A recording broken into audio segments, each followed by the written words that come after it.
This is a recording for the Making Connections review for Algebra 1. In this recording, you will not see all the problems worked out. Some will just be discussed. However, when you get to the review problems that are not part of your notes, those problems will be worked out. So for example, 1, 2, and 3, they were covered in the What's My Rule topic. You just need to make sure that you write your 2 points as a table with your x coordinates in the left and your y coordinates in the right, and then once you get those written, you can see your first column goes in L1 and your second column goes in L2 when you're using STAT on your calculator. So again, the steps for What's My Rule applies to problems 1, 2, and 3.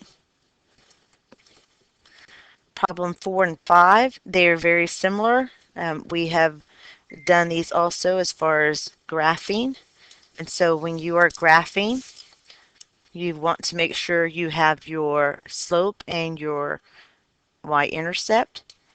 These equations are already in slope-intercept form, so picking out your m and b are going to be easy. Your m is the number that's in front of the x, or the 5/3.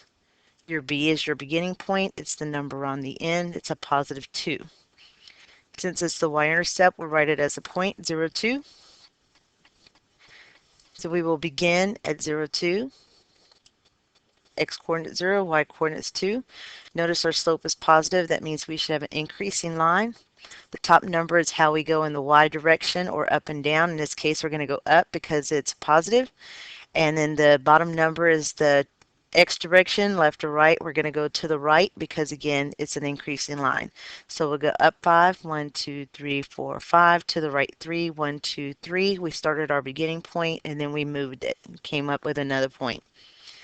Or we can do the opposite, again, starting at the beginning point. We'll go down 5, 1, 2, 3, 4, 5, to the left 3, 1, 2, 3, and continue 1, 2, 3, 4, 5, 1, 2, 3.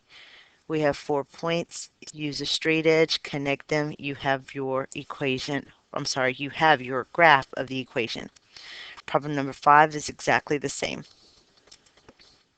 6 and 7, they have to do with inequalities. We'll do number 6. You would do number 7 on your own. Our first thing is we still want it in the form of y equals mx plus b, except instead of equal, we're going to have an inequality. So I'm going to put a circle there because our inequalities can change depending on what happens. Okay, my inequality starts off as less than. I'm going to put a little line because that's where my equal would have been, but it's an inequality. We have y. It's going to have an inequality. And then some number times x plus some number. The 15 is already on the same side of the line, so it's going to drop down. Since it doesn't have an x with it, it's not going to be in the blank with the x. It'll be the blank at the end. It doesn't change. Let me box in the number that's with the y along with the sign with that number. So now this tells me I have to get rid of the x that's not in the box. Well, I have to cross the line, so I will change the sign. The number in front of the x was a 1. I cross the line, it becomes a -1. What we're doing is we're subtracting 1x from both sides, and that's where we get a -1 in front of the x. So our x's are gone. Now we have a -3 times y in the box. To get rid of the -3, we have to divide. So this means this is the number that is underneath each one of those lines. Because we're dividing by a -3, that gives us the y that's by itself. Notice I did not change the sign of the -3 because that -3 is in the box with the y, and I cannot change the sign of a number in a box, just like you cannot change a gift that's in a box. All you can do is take it out. Now notice we did divide by a negative number, so since we divided by a negative number, that means we need to switch the inequality. This is why I put the circle, because I wasn't sure. Now I know that it switches, so it goes from less than to greater than. So we'll rewrite our equation. Y is now greater than. Simplify. -1 over -3. That becomes a positive 1/3. We have our x, and then 15 over -3, or 15 divided by 3 is a -5. This is now in slope-intercept form. We see that our slope is 1/3. It's positive. It's going to be going upward to the right. Top number tells us how far to go up. Bottom number tells us how to go to the right. Our y-intercept, or where we begin, our b, is -5. Since it's a y-intercept, we'll write it as a point, 0, -5. So start off at 0. X is 0, y is -5. 1, 2, 3, 4, 5. Here's my point, our beginning point, and now we will use our slope. From the beginning, we'll go up 1 to the right 3, up 1 to the right 3, up 1 to the right 3. Go back to the beginning, we'll do the opposite of both. Down 1 to the left 3, down 1 to the left 3, down 1 to the left 3. Because it's an inequality, look at our inequality. We see it's not equal to, it's just greater than, so that means we have a dashed line. And because of inequality, we have shading going on, so this is shading going to be above the line. So my dots, instead of connecting them, it will be dashed through. Shading is above, so let's start at the beginning, our y-intercept, and it says all the y values that are bigger than this, so that means we will shade above. Example 7 is exactly like it. Example 8, you're given a point and you're given a slope. So just like when we had slope-intercept form, you had our beginning point was where we started, and then we did our slope. This one, it's not our y-intercept, but it is a starting point. So our starting point's at -2, 5. That means our x-coordinate is -2, y-coordinate is +5. From the slope, we see that it's negative. That means it should be going in a downward direction. So our top number is going to go down, bottom number still to the right. So we'll go down 1 to the right 4, down 1 to the right 4, down 1 to the right 4. If I want the other side, I'll go back to my starting point, do the opposite. Up 1 to the left 4, up 1 to the left 4. This is just a graph, not an inequality, so that should be a solid line going through the points. It's best to use a straight edge, not do what I just did. Number 9, they give you the point just like number 8, and they give you the slope, but it's a whole number 3. We can make that look like a fraction by putting it over 1. And so now you see you have a positive slope and can graph. Number 10 and 11, it says give the rate of change for each line shown in the graph. This just means find the slope. So reminder, pick 2 points. They have dots on these, so these are nice. And you are counting how much it changes in the y direction and comparing it to how much it changes in the x direction. So y is how much it goes up or down, x is how much it goes left or right. First, let's determine is this going to be a positive or a negative slope by reading the line itself. If I read it from left to right, we see that it's going in a downward direction, so that tells us the slope is negative.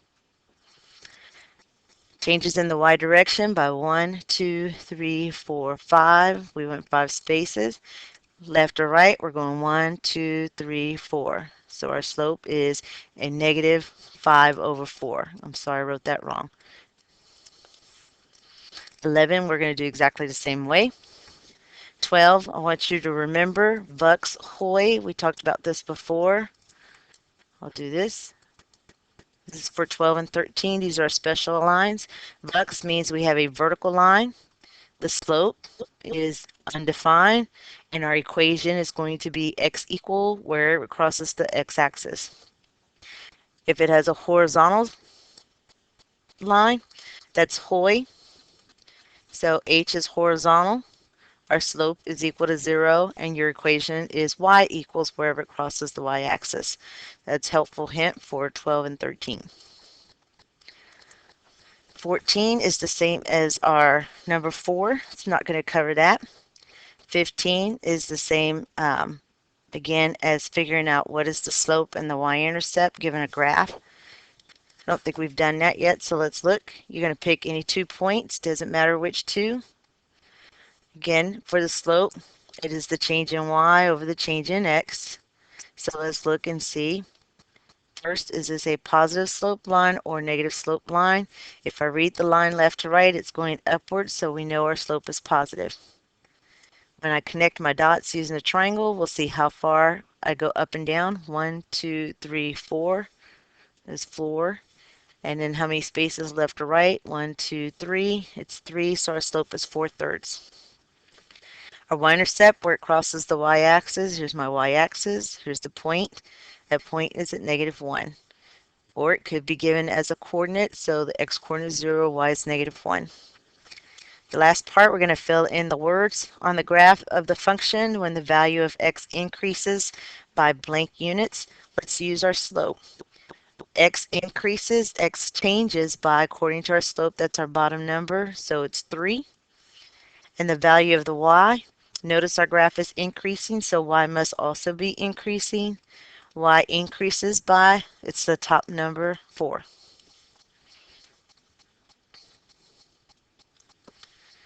16, 17, 18, and 19. These again come from What's My Rule? That's topic 11.5.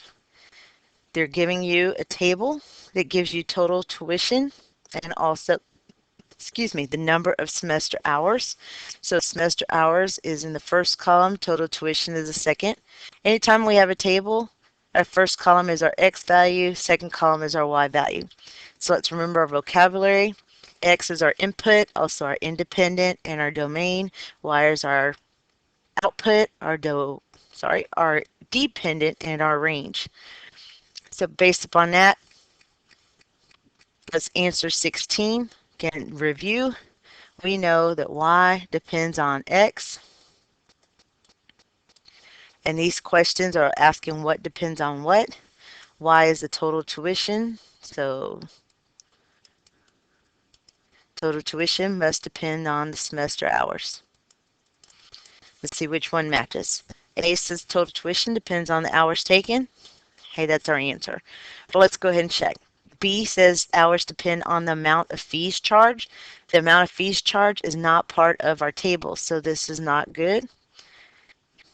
C says the hours depend on the total tuition. That would be X depends on Y. That is not true. And then D says total tuition cost depends on the amount of fees charged. Again, we do not have any amount of fees charged, so that's not true. 17 says find the function that represents the relationship. This comes from What's My Rule?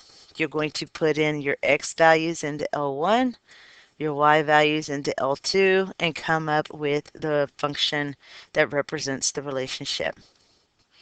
Once you have that function, then you can answer 18 and 19, either using that equation or typing the equation into the calculator and coming up with your answer. So first let's look. How many semester hours would it take a student if the tuition costs were 1,270?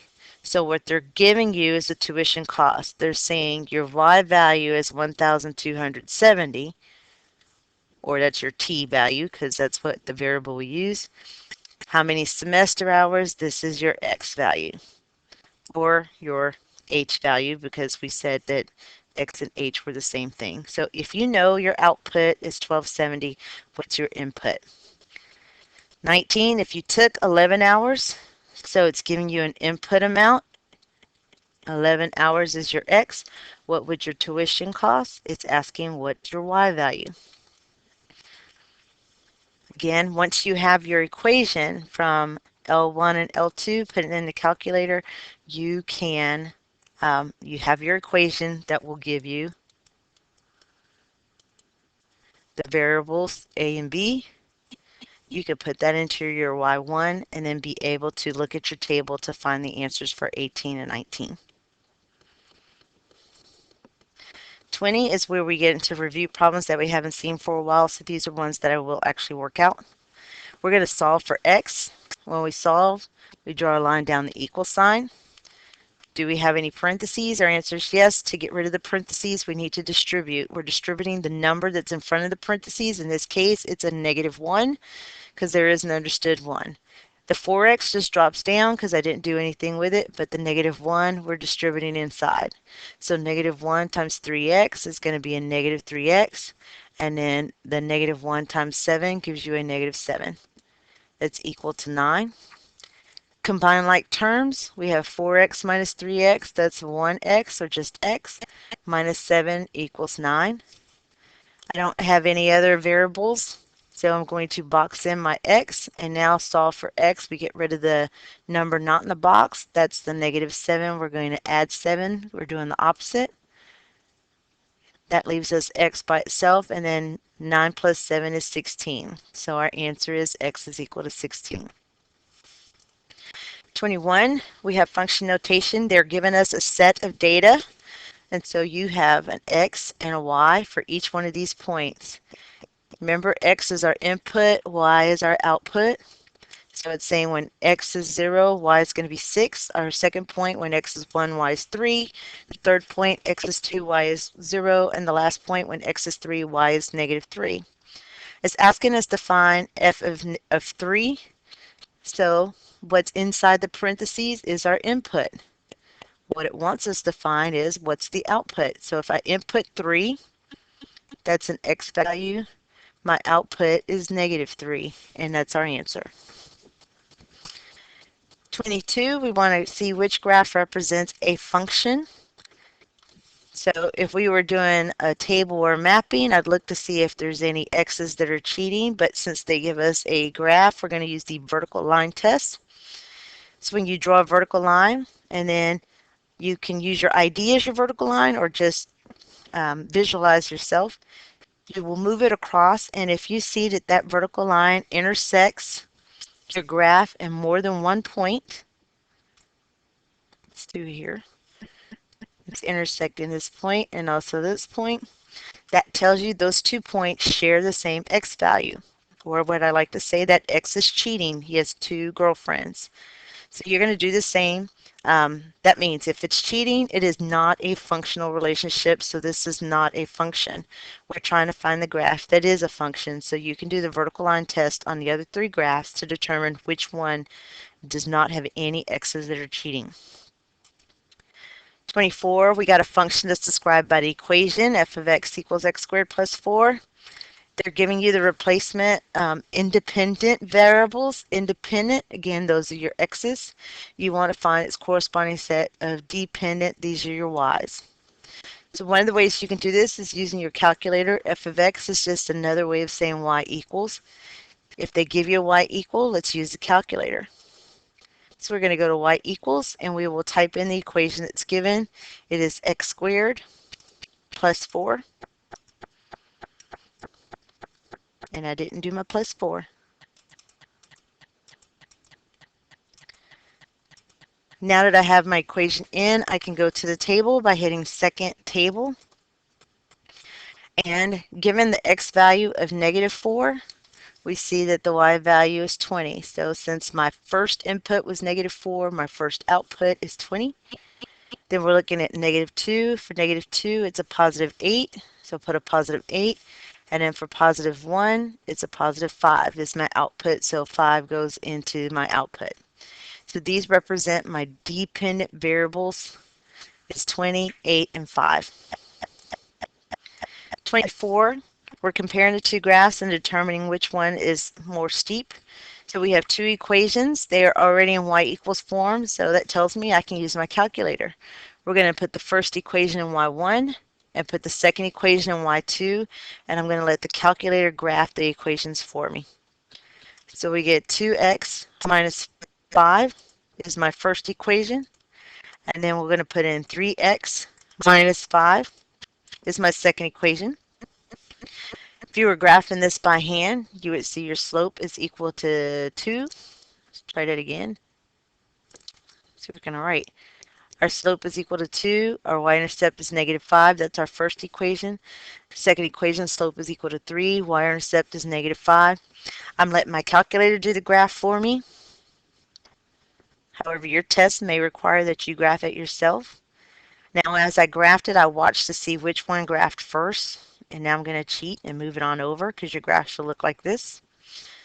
And the first one that graphed was this one here. So this is my y1. I will label it. That was 2x minus 5. And then the second one was y2. And it was the 3x minus 5. I'm putting that there so I can remember, so I can answer my questions. So the slope of y equals 2x minus 5 is less steep. Okay, so Steepness of slope, the one that's steeper is going to have the higher or the bigger slope. Y equals 2x. This has a slope of 2. My other one has a slope of 3, so 2 is less steep. I can also look at my graph. I can see the 2x or the 3x is more vertical. So that's what we're looking for as far as steepness. The more vertical it is, the more steep it is. So A is true. Let's look at B just to check. It says the 2x minus 5 is steeper. That means that they're saying that this first line is more vertical than the second line. That is false, so B is not it. It says that my y equals 2x has a greater y-intercept. Notice these have the same y-intercept, so that tells us C and D are wrong, and our answer is A. 25, it's asking for the equation that represents the relationship between x and y. This is where you use your stat again. We're just going to rewrite the table going up and down. So -4, -1, 2, and 6, -11, -5, 1, and 9. And now you can put your x values in the L1, the y values in the L2, and come up with your equation. Again, look at the notes from What's My Rule and use those steps. 26, we have a graph of a line that's shown. If the slope of the line is multiplied by -2 and the y-intercept is increased by 1, what's the equation in the new line? So first we have to figure out what's the slope of the old line. Since there's no dots given to us, we need to draw our own dots. You need to find where they do cross the crisscrosses to make sure you're getting a dot, a correct point. So let's start with the y-intercept because it is at a perfect spot. I'd go ahead and say my y-intercept of the original is at -4. The other thing about this graph is notice where you see the numbers, they go below the line. And my x-coordinate, I'm going to use the x-intercept because it looks like it's crossing at exactly that place. And in that case, again, the x values are to the left of it. So this is at 3. But now let's find our original slope. Just like we did on previous problems, we're going to connect those dots with a triangle. Our slope is how it changes in the y over change in x. First, I'll notice and read it. It is positive or increasing line, so it's going to be a positive slope. So how does the y change? It changes by 1, 2, 3, 4. I would have to travel up or down by 4. And then my x, 1, 2, 3 by 3. So to get my new line, my new slope, is you take the old slope and multiply by -2. So this is 4/3 times the -2. If I don't like to do fractions, I will use my calculator. And we'll do a parenthesis, 4 divided by 3, that's my fraction. And then times the -2, so a parenthesis, -2. Press enter, I got a decimal, and we'll do math, enter, enter, and get a -8/3. The y-intercept increases by 1, so my new y-intercept, we take the original, -4, increase means add, so we add 1 and we'll get a -3. We'll write our equation in slope-intercept form, so y equals a -8/3 x minus 3.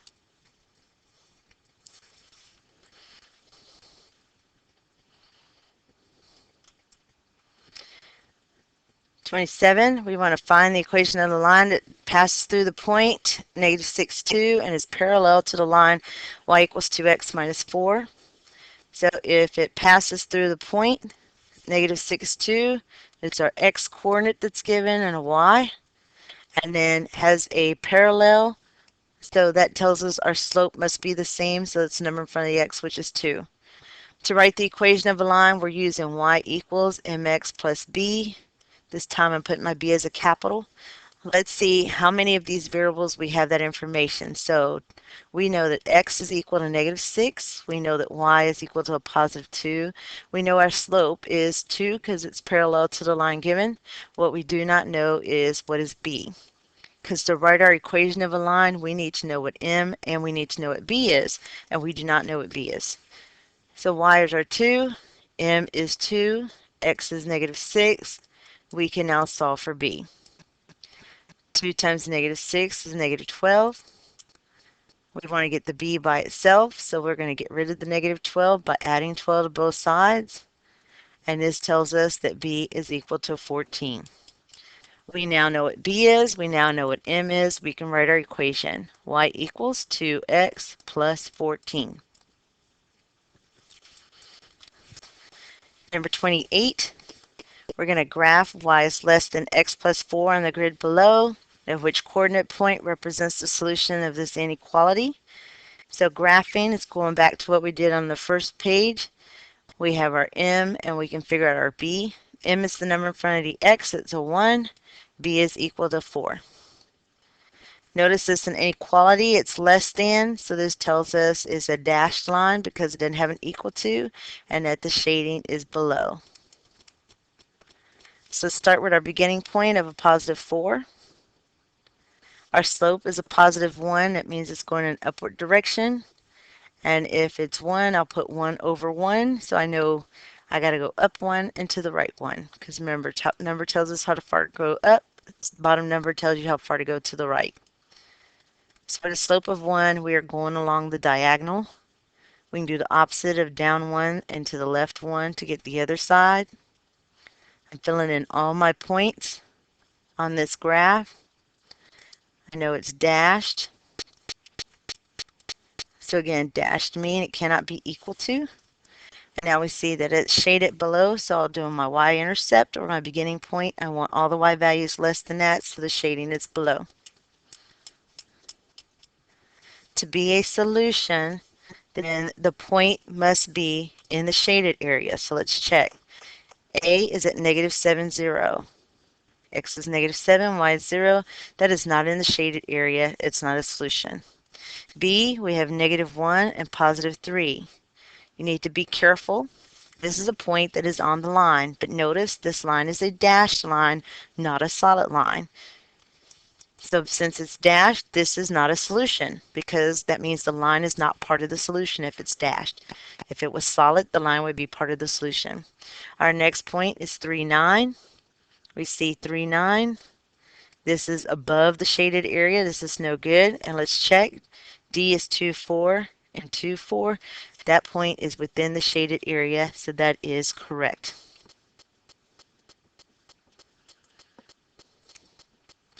(29). This is, they're giving you a point, x4, and want you to find the solution to the equation. So value of x, meaning what is the value of x? Remember, this is given in the form xy. So basically, they're giving you a value for y. We can plug in y to this equation and then solve for x. Or you can use your calculator and type in your calculator the equation that's given because it is in y equals form. So let's try it on the calculator. Go y equals. I'm going to get rid of the equations that I have in there and type in 3x plus 7.